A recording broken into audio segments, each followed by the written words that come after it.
Day 29, be convinced. I want you to be convinced that it's God's will for you to produce fruit, for you to be fruitful. Really, two ideas. God wants you to be fruitful, and it comes by prayer. Hold on to these. I'm going to repeat them because I want them to get deep within us. To talk about that, let's go to the most unusual miracle that Jesus ever performed. He cursed a fig tree. The passage says in Mark chapter 11 that he's hungry. He comes up to this tree. There's no fruit on it, but then it tells us there's no fruit on it because it wasn't the season for it to produce fruit. And then Jesus curses it. He says, may no one ever eat fruit from you again.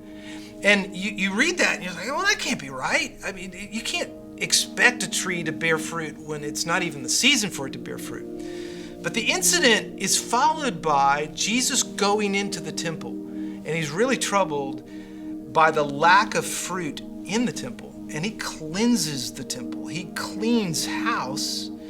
And then the next day, after all of that, the apostles are walking with Jesus and they come to this fig tree that Jesus cursed. And now it's dead.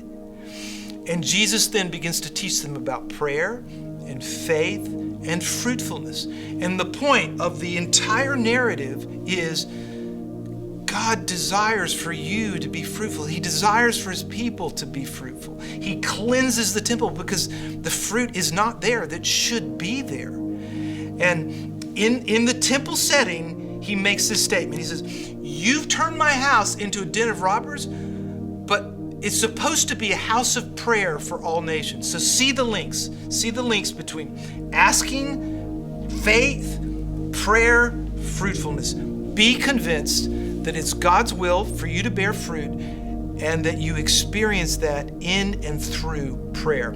Ask great things.